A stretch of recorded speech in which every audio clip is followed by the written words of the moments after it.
All right. Well, quick update. Tomas Tatar gone from the Avalanche a couple hours ago, right? Traded for a 5th round pick to the Seattle Kraken. Babe, let's just open it up right there, right away. Megan, what do you see in this, and did you expect it? I didn't expect it to happen right now, but the stylistic fit for Tatar and looking ahead at the opportunity that will be available for him later in the season started to make less sense. And I'm sure we can get into the nuances of it a little bit later, but I want to credit the front office for bringing him on board to the Avs in the first place because it made all the sense in the world. It was low risk, high reward, and I think that's what made it easy for it to happen now, right? 1 year, 1.5. That's not the cheapest contract in the world, but for the caliber of player that I believe that he still is, I think that makes it easy to entice a team like Seattle. And as far as the stylistic misfit, 9 points, 27 games, 1 goal, 8 assists. It just didn't cut it for the production they need in the top 6. And when they're looking down the line, is a Landeskog a possibility for the playoffs? I don't know, but if there's optimism around his return for playoffs, that's just going to be one winger spot then in the top 6 that is committed to. And then the other is Kovalenko, a fit in the top 6 down the line. That's another winger spot that is also maybe in the middle 6 that they're looking to fill. That third line feels a little bit untouchable too, that I don't know that they're trying to put Tomas Tatar there and break up the chemistry of Wood, Colton, and O'Connor. And then we're looking at the fourth line, and that just doesn't really feel like a stylistic fit for what Tomas Tatar is. I don't think his time with the Avs is anything to hang his hat on. I think that he was a great personality fit in the room, and they really did enjoy having him. Yep.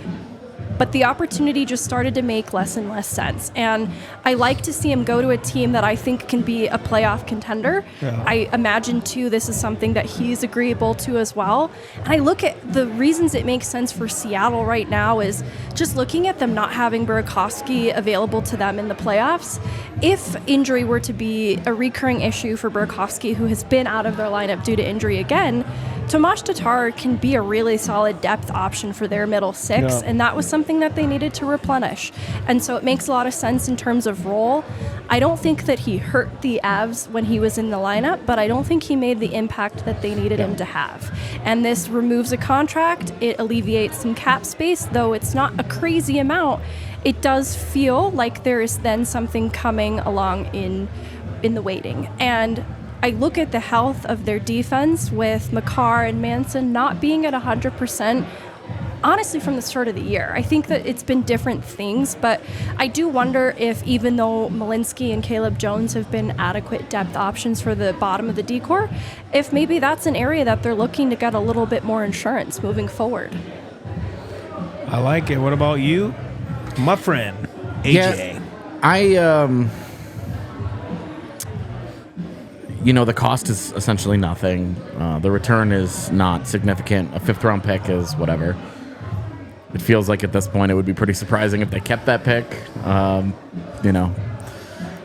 But with Tatar, it's disappointing. When they signed him, it was kind of that it felt like it really brought the forward core together. On paper, it was like, who's going to be in this role and who's going to be in this role and where is it all going?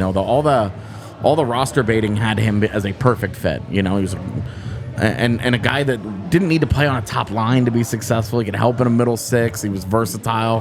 He could do a lot of things. Good two-way player. He's smart. He's a veteran guy. Long track record of success. All of it, it should have worked. It should have worked, and it's disappointing that it didn't. But I think the writing has been on the wall for a while that the quiet games are just so quiet. And at $1.5 million on a 1-year deal, there's no risk for Seattle here. There's really just no risk involved for anybody. Tatar gets a chance to go and play for a team where he'll probably be a better fit. They won't play as fast as what the Avalanche would like to play, which would help him.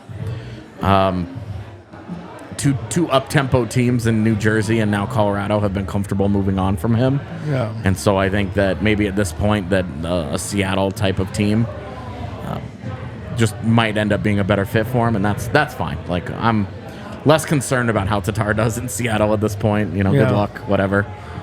But the fifth round pick is nothing, But I think the contract is an important consideration. We saw when they signed Kiviranta, they started to stack up some contracts there, and so getting rid of one of them is like, okay, you can work with this. The next, I think the next part of it is what's next, because you can't make any kind of argument that the Avalanche are better with a 5th round pick and not Tomas Tatar. Kovalenko on the way, Lehkonen back from injury at some point, and hopefully Landeskog comes back. Great. When those things happen, they're going to be really, really, really good. There are an undetermined number of games until that takes place. So what's next? What's the plan? I had mentioned your second line, which has kind of become like your leftover line. Because your top guys are your top guys at this point. And your third line, as you said, it's untouchable. You don't mess with that. And your fourth line, you know who that group is. Yeah. It's Cogliano, it's Olofsson, it's at the moment Ben Myers, it's Kiviranta, it's McDermott. That grouping isn't going to change much. So what's next? Who's going to play next to Jonathan Drouin and Ryan Johansson for the moment? If Arturi Lehkonen was healthy right now, you don't have any problems. You just drop him in there and you go, and that line gets the adult that it needs. Great. But until that happens, you still have games to play, and you still have to ice somebody. It wouldn't make a lot of sense to just become, we're now an 11-7 team. That doesn't make a lot of sense to me. And I don't know who's the obvious answer here. It's not Ben Myers. It's not Kiviranta. Those are guys that are fine in the roles that they're in. I mean, do you really? Are you going to put Oscar Olausson on the ice next to Jonathan Drouin and Ryan Johansson? You're not putting that guy in there. You're not setting him up for success. It's the same thing is true of Riley Tufte. If you want to work with those guys, if you want to work with the lines that they've worked through recently, and the ones that have actually clicked a little bit, then you have a hole there.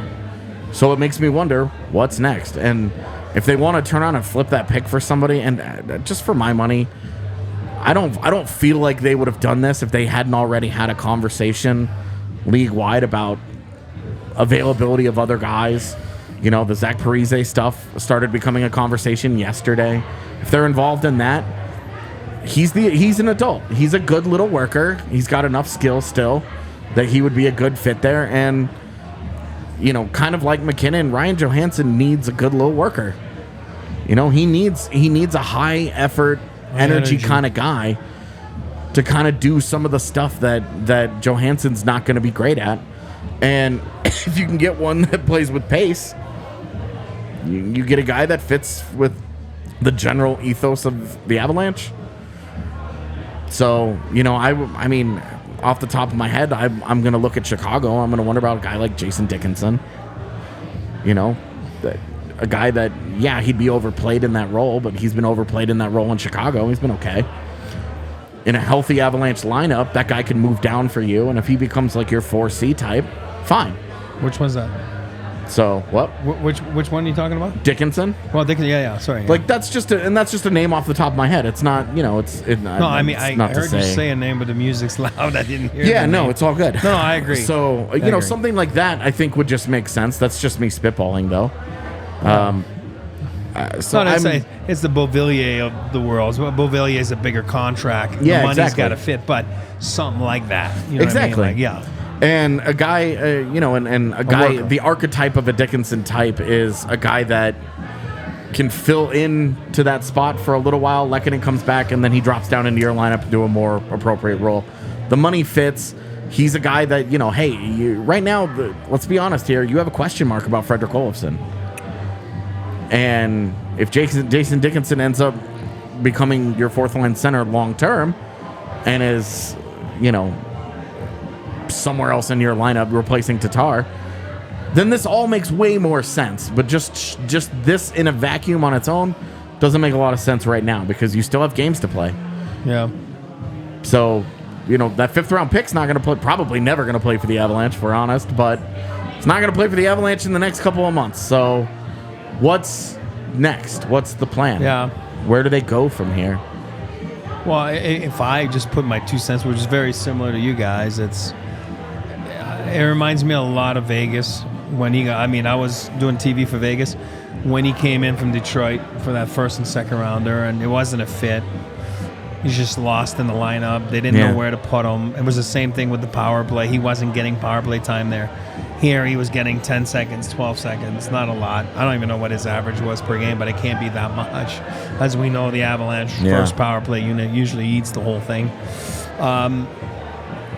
You fall behind the 8 ball a little bit. You start gripping the stick. He had some missed opportunities. He had some whiffs. He had some empty nets. Then he scores a big goal against Calgary a couple of 2 games ago, right? Yeah. The experiment lasted 25 plus games. I think that's plenty of time to see with experienced people. If meaning C-Mac, Joe, whoever, Bedsy, the guys, the coaching staff, that it's not a fit. Like, it's not working. It doesn't mean that he's a bad player. I think he's going to do well in Seattle. Very structured team. He is a structured player. He's a very intelligent player. He's a Detroit Red Wing draft pick. Like the Red Wings or not, back in those days, 15, 20 years ago, all they did was draft high IQ players. That is a known fact. He is very smart, great guy. Wish him nothing but the best. But you're right, to go back to, having worked with teams too, a lot of times it's a domino thing, right? So you have 3 moves to do to make your final moves, right? And looks like this is the first one of something. And then you hope that the next one moves, or maybe the next one is whoever we're talking about, whatever it is. Yeah. Is it freeing up cap money? Is it for acquiring a player? Is it, and then you hope that it happens. But sometimes it doesn't happen. The first part happens and the second part doesn't happen, or the third part. So hopefully that's not the case. If not, there's some guys coming. But you're right. Today, a 5th round pick does nothing for you. Yeah. As a player in the dressing room, not that Tomas Tatar's got 1 goal in 30 games, you don't care about draft picks. Yeah. You really don't give a shnikes about draft picks, Coaches don't care about draft picks, I don't care if it's a first rounder, They care about players that can help them win today.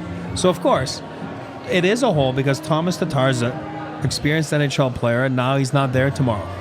So now you have to fill that with something, right? Yeah. Like whoever's going to play tomorrow, I don't know. Did they call up Riley Tufte, or is it? But I know there's people there that are scratches in last game, so there's still. Kiviranta was there, was healthy, so it's probably going to be him, right? If nobody gets called up, you're thinking Kiviranta's going to get it. Obviously, it's for a one-day solution. I'm not saying on that line, but you're right. You're not going to mess with your first line.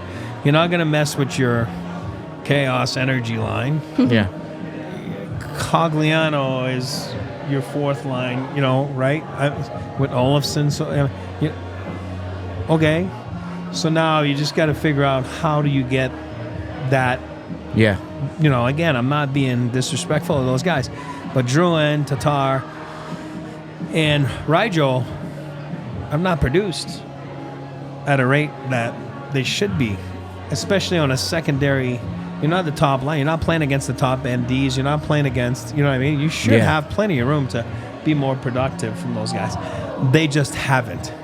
So now that's the consequences, right? And then we talked about it last week, and we said it, I think the experience is probably over now. You got to do something about it. So who knows what the something's going to be about it. But if I go back to you, Megan, and I say, in 20 seconds, let's just play GM here. What do you think it is that they're doing, assuming that they're doing something?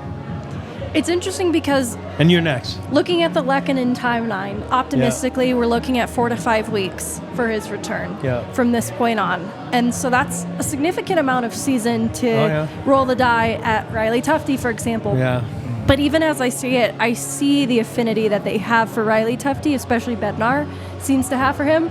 And I don't know if they can handle 4 to 5 weeks of Riley Tufte until Lehkonen returns, and then they look then at targeting a defenseman like I suggested earlier, or if they view that 4 to 5 week period as essential in bringing on somebody else that, like a Jason Dickinson, could be on a fourth line later in the season, and it makes sense there. Because I think that's the issue they run into with Tatar. He didn't make sense on a fourth line. Yeah. If they are targeting a forward, I do think it needs to be somebody who has that flexibility in their game to be able to play up in the lineup as a second line winger and down in the lineup as a fourth line. I mean, I'm saying wing, but they have needed center depth too. So I will not limit it to just wing.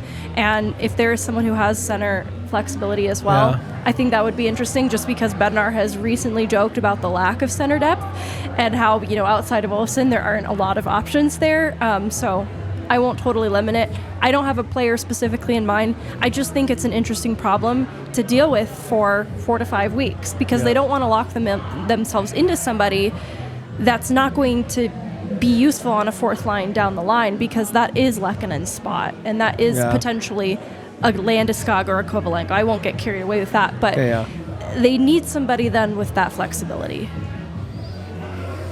Your side. I mean, for me, I guess I'll just roll with Jason Dickinson. Just I like it. No, but it makes a lot of sense. It's just the archetype of the guy that came to mind, and Chicago's a team that should be trying to move guys. And off the top of my head, I don't even know what his contract status is. I don't know if he's signed for another year, if he's an expiring. It would really help if he's expiring and he's less than $1.5 million. He's Jason Dickinson, so I'm just guessing that he is, but I don't know that for sure. But like that kind of guy where you can put him there for a couple of weeks to survive. It's a veteran guy. You're not asking the world of him. Just, hey, we're trying to stay afloat here. Lekkonen comes back, and then you move on. And then when a Kovalenko comes, and then if you get a Landeskog back, then okay, we don't need this from you. So yeah, and it's a very specific thing. All right, we need a guy that can play on a second line or a fourth line, and I guess in theory a third line if need be. But also he's got to be cheap, and he's got to be good. He's got to fit what we do. And it would be great if he could play center too. Right. Also, if he could penalty kill, so when Kiviranta's not in the lineup because his spot gets taken. Exactly. Can he also PK specialist penalty kill? Can he also be a great guy in the room for Megan's sake? And after Evan Rodriguez left, it hasn't been the same. He was so good. I miss him every day. He's been so good in Florida. He's been so good in Florida. Yeah, it's like, damn it. But also, can he not cost very much? Exactly. That wouldn't have made any sense. So, he's not going anywhere. Very specific set of needs here. Yeah, not asking for too much. Just all of those 7 things. Yeah, exactly. Like, we need him to check, 6 very specific boxes here. I don't know. Just go get Elias Lindholm and move Ryan Johansson to the wing. I was just going to do it. God, you took it away. I'm like, okay, I'm going to think bigger. I'm going to think bigger here. I'm going to go with the old man thought process here. Yeah. Of course, I'm not that dumb and very smart. Not as smart. But I'm not good in math. Obviously, the math doesn't. You don't get rid of Tuna Tatar and you bring in Elias Lindholm. But you're asking me if that's the home run? That is the home run. For me, is you go for the home run. I don't know how you do it. We would have to think about it, and I'm sure we turn off the cameras right now. We could figure it out because we're smart, the 3 of us, and Rudo. We'll get Rudo on the line, but yeah. But if I'm C-Mac and Joel, Calgary, it's gonna happen. I mean, in my book, he's gone. I think he's gone, and you're talking about a fit here for the Avalanche. I don't know how you do it. It's going to cost you because there are going to be a lot of teams after him. You're talking about PPK, second line center, one of the smartest players in the National Hockey League. That's your guy. Yeah, and that in that case, you would probably have to move Rijo too, and so you would probably ask Calgary for hey, let's get one of those. Let's get a depth guy alongside Lindholm too that can play, kind of do some of the Tatar thing, and then later on in the year he can be wherever he's going to be in the lineup. But if you get Lindholm, you honestly don't really care at that point. No, but Riley Tufte next to him, I don't give a shit, man. It doesn't matter. He'll make anyone better. He'll make me better. Exactly. Make me come out of retirement, be decent. Nah, I don't think so. Guy's great. But, yeah, he's awesome. But, and again, I'm not saying Dickinson's or the answers weren't good. I'm saying as we were talking about, I'm like, oh my God, let's just think bigger for a second. You know what I mean? Love it. You know what I mean? And it's like, I think it's doable. Again, I'm not a capologist, but I understand that there's a lot more to it than just, But I think somebody will pull the trigger on him. He's going to be the best player available at the deadline, most likely. The Zadorov return surprised me, and it made me feel like, is there a vulnerability in Calgary to get a player for maybe like to think bigger? And I don't know. I imagine it would be a much bigger return for Calgary than Zadorov was, but it made me think that the possibility could be there for a Lindholm. I'm just taking a team. I mean, and if we're there's gonna any nitpick. pressure coming from within, if Lindholm has asked for this and desires this in any way, I can't imagine Colorado isn't a destination. Even Parise, what you were saying, like, here's Zach Parise. You've never won a Stanley Cup. Yeah. His dad won one or two, so there is a rivalry there. You know what I mean? You want to match your dad or beat him. I also don't know Zach Parise at all, but getting the opportunity to come back in division with Minnesota and stick it to them might be something that appeals to him. But if you're, it may not. I don't know. But if you're a guy like that, no offense to San Jose, like you're not coming to play for San Jose in the standings where they of are. course. You're not coming back just to say you're playing. You're coming back because you want to win. Yeah. And usually, so I'm sure that's an opportunity they're looking at. But yeah, he'll be interesting. It'll be interesting to see. Yeah. And like I said, sometimes those dominoes work and sometimes they don't. And then you're like, what were they doing? But you got to try. You got to make the first one work before you get to the next one or the third one. So, but that's about it. And we wish Tomas Tatar the best of luck. And that's it for today. We all silly like the mayor.